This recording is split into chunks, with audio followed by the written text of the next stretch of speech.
Hey everyone, last videos में हमने देख लिया है एन का यूज़ यानी आर्टिकल्स के यूजेस, दिस दैट का यूजेस देख लिया है, ही शी का यूजेस देख लिया कि कहाँ पे होगा, और present indefinite tense, present continuous tense, वो सारी चीज़ें हम देख चुके हैं क्योंकि आपके कमेंट्स आ रहे थे बेसिक इंग्लिश के लिए जो एकदम स्टार्टिंग से अब इंग्लिश की जर्नी स्टार्ट करना चाहते हैं उनके लिए ये सारे वीडियोस बना रही हूँ। मैंने आपको बार बार बताया है कि इट का यूज़ होता है नॉन लिविंग थिंग्स के लिए एंड बर्ड्स एनिमल्स के लिए। इसमें हम यही सारे यूजेस देखने वाले हैं और सिर्फ इसी का नहीं, बहुत सारी चीज़ें हम देखने वाले हैं, दिस का, शी का, और बहुत सारी चीज़ें हम देखने वाले हैं इसमें। ठीक है, सो चलिए देखते हैं। ऑलरेडी बहुत सारे वीडियोस बना दिए हैं। अब आप यहाँ पे देख सकते हैं 9th चैप्टर है, तो ऑलरेडी कई सारे चैप्टर्स अपलोडेड हैं। अलग से एक प्लेलिस्ट है, आप देखोगे तो मिल जाएगा आपको। बेसिक्स ऑफ इंग्लिश करके एक प्लेलिस्ट बनाया है उसमें। और अगर आपको ये सारी चीज़ें आती हैं, आपको थोड़ा एडवांस लेवल का सीखना है और तो ग्रामर के साथ में, तो आप देखो कि एक और प्लेलिस्ट है इंग्लिश स्टोरीज़ करके, तो उसमें आप देखोगे तो आपको बहुत हेल्पफुल रहेगा वो, क्योंकि उसमें बहुत सारे अच्छी अच्छी स्टोरीज़ को मैंने ट्रांसलेट किया है। ठीक है, एक एक वर्ड के में, तो उसे आप ज़रूर देखिए। उससे आपका एक ग्रामर भी इम्प्रूव होंगे, जो भी टॉपिक है ग्रामर के, और बहुत सारी चीज़ें आपको सीखने को मिलेंगी। यहाँ से हम देखते हैं, अभी स्टार्ट करते हैं। Birds and animals. बर्ड्स, अब यहाँ पे एक बर्ड की बात नहीं हो रही है, ठीक है, इसीलिए यहाँ पे एस आया है। ओके, सो बर्ड्स यानी चिड़िया हो गई, कई सारी चिड़िया की बात हो रही है, इसीलिए चिड़िया। और एनिमल्स यानी पशु या जानवर। ठीक है, तो कई सारे सारे एनिमल्स आ गए क्योंकि एस है। एस है यानी कि बहुत सारे बर्ड्स की बात कर रहे हैं, बहुत सारे एनिमल्स की भी बात कर रहे हैं, और सारे ही बर्ड्स एनिमल्स की। नाउ सी, बहुत सारे वीडियोस में बहुत सारे सेंटेंसेस में हमने ये देख लिया, दिस इज़ मिट्टू, और आपको भी प्रैक्टिस करनी है। Without practice we can speak English. Okay, so practice is must, क्योंकि आपको पता है कि ये भी एक लैंग्वेज ही है, आप प्रैक्टिस नहीं करोगे तो नहीं आएगा। दिस मीन्स यह है, मिट्ठू नाम है, किसका नाम है सबको पता है इसका। दिस इज़ मिट्ठू, यह मिट्ठू है। मैंने आपको बताया था कि मान लो कि ये बहुत दूर है, तो दूर की वस्तु दिखाने के लिए हम क्या बोलेंगे, दैट इज़, वो। अगर मुझे बोलना है यह मिट्ठू है, सो दिस इज़ मिट्ठू। वो मिट्ठू है, दूर है, that is Mitthu. It is the parrot, it यानी यह, इज़ यानी है, यानी एक, पैरट यानी तोता। दिस इज़ मिट्ठू, यह मिट्ठू है, यह एक तोता है। इट इज़ अ बर्ड, यह एक पक्षी है। It is a bird, bird यानी पक्षी। इट हैज़ विंग्स, विंग्स क्या है, यही दोनों इसके विंग्स हैं। ठीक है, इसको बोलते हैं टेल, ये पूँछ है इसकी, इसको बोलेंगे टेल, और ये क्या है इसके विंग्स। ठीक है, तो बर्ड्स के जो ये पार्ट होते हैं इसको बोलते हैं बिक, BEAK, बिक यानी चोंच, बिक, बिक यानी चोंच। Okay, so this is Mittu, it is a parrot, it is a bird, it has wings. Has क्यों लगाया, क्योंकि इसके पास है ना, तो हम भले से नहीं बोले कि इसके पास दो पंख हैं, नहीं बोलेंगे तो भी चलेगा। इट हैज़ टू विंग्स बोलने की जरूरत नहीं, इट हैज़ विंग्स, इसके पंख हैं, या इसके पास पंख है, ये भी बोल सकते हैं, बट हैज़ का मतलब किसी के पास वो चीज़ है, वो दिखाने के लिए। इट कैन फ्लाई, यह उड़ सकता है।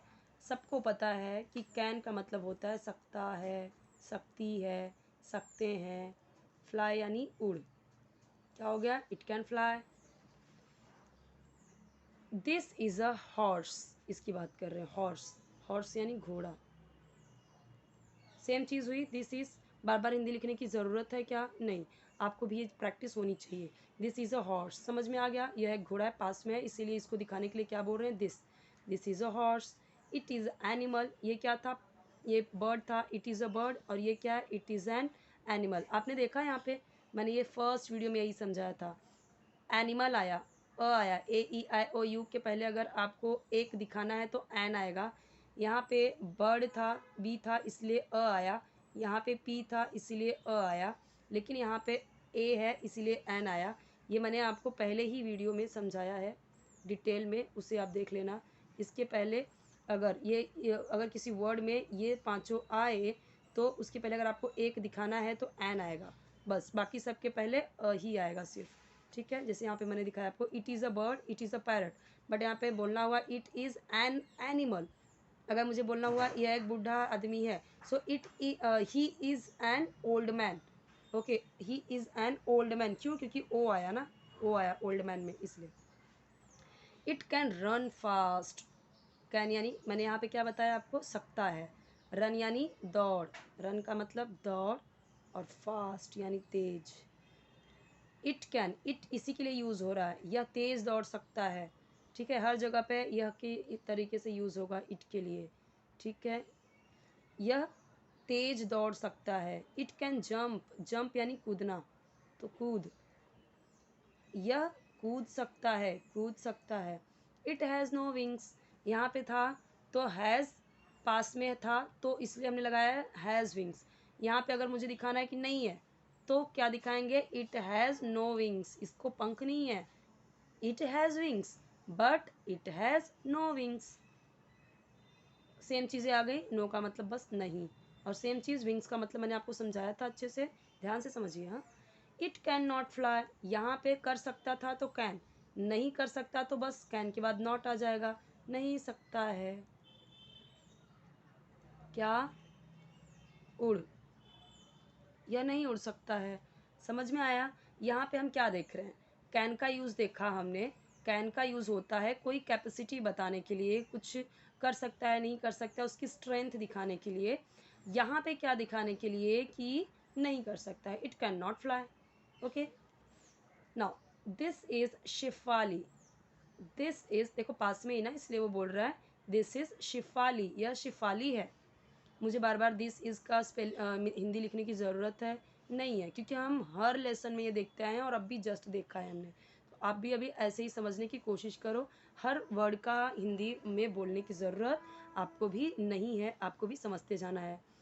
This is Shifali, she is a girl, she is a girl, बताया मैंने बार बार, और आप भी ऐसे ही यूज़ कीजिए। अब अगर ये इसके लिए बोलना होता तो हम क्या बोलते, he is a boy, boy girl की जगह पे आ जाता बॉय, और शी की जगह पे आ जाता ही, बट सेम रहता। हम अभी भी प्रेजेंट इंडेफिनिट टेंस के ही ये सब देख रहे हैं, जहाँ जहाँ पे इज़ है। She has two legs, she has two legs, अगर हमें किसी के पास कुछ चीज़ दिखानी है तो हम हैज़ का यूज़ करते हैं, लेकिन कब, जब तक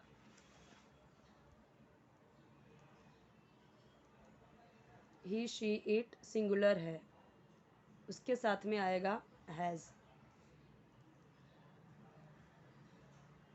आई वी यू दे प्लूरल के साथ हैव, हैव आ जाएगा। जैसे मैं आपको बताती हूँ अभी इसका भी यूज़ आगे भी हम देखेंगे। शी हैज़ टू लेग्स, मैंने आपको बताया शी के साथ में हैज़ आएगा, ही के साथ में भी हैज़ आएगा। She has two legs, two legs, legs यानी पैर, दो की बात किया ना इसीलिए लेग्स आ गया। वन लेग, बोलते तो लेग आता, वन बोलते तो लेग आता, टू बोला एक से ज़्यादा तो प्लूरल हो गया। मैंने आपको हमेशा बताया कि वन से ज़्यादा दो भी हुआ तो भी हम प्लूरल में कर देंगे उससे। Two legs, she can walk, वह चल सकती है, कैन का मतलब पता है ना, सकता है, सकती है। शी कैन वॉक, वह चल सकती है। शी कैन रन, दौड़ सकती है, वह दौड़ सकती है। शी के लिए वह ही यूज़ हो रहा है। शी कैन जंप, जंप के लिए मैंने यहाँ पे बताया था, क्या बताया था, she can not fly because she has no wings, because, because है क्योंकि, शी कैन नॉट फ्लाई, वो उड़ नहीं सकती क्योंकि शी हैज़ नो विंग्स। देखा था ना यहाँ पे, इट हैज़ नो विंग्स, ये क्या था, ये एनिमल था, इसके लिए यहाँ पे इट यूज़ हुआ है, लेकिन ये तो लड़की है ना, ये तो लड़की है। मैंने बोला था ना आपको, एनिमल के लिए, नॉन लिविंग थिंग्स के लिए, क्रीचर के लिए, इंसेक्ट्स के लिए इट यूज़ होता है, इट यूज़ होता है उसको यह दिखाने के लिए, वह दिखाने के लिए। लेकिन जब हम बात करते हैं इंसानों की, तब हम ही शी यूज़ करेंगे, he she they we you yours, you your. Okay, तो she can jump, she can not fly because she has no wings, उसके पास पंख नहीं है, नहीं है विंग्स यानी पंख। अब पंख एक पंख से उड़ेंगे नहीं, दो पंख होने चाहिए। ठीक है, तो इंग्लिश में हमने विंग्स बोला, अब हिंदी में तो हम बोल नहीं सकते ना पंखों पंखे, क्योंकि पंख का तो पंछी होता है प्लूरल में भी। ठीक है, so she has no wings. Okay, उसके पास शी हैज़, उसके पास पंख नहीं है। Look at the duck, look यानी देखो, लुक यानी देखो, एट द डक यानी बत्तख को। तो इसे हम कैसे बोलते हैं, बत्तख की तरफ देखो या लुक एट द डक यानी बत्तख को देखो। बस नॉर्मली अगर हमें किसी चीज़ की तरफ दिखाना है तो नॉर्मली हम क्या बोलेंगे, लुक एट, जैसे बोलते हैं ना लुक एट मी, जैसे हम बोलते हैं लुक एट मी। जब हम बच्चे से बात करते हैं तो अगर बच्चा नीचे मुंडी करके खड़ा रहता है, टाइम पास करता रहता है कुछ भी, तो हम क्या बोलते हैं, लुक एट मी।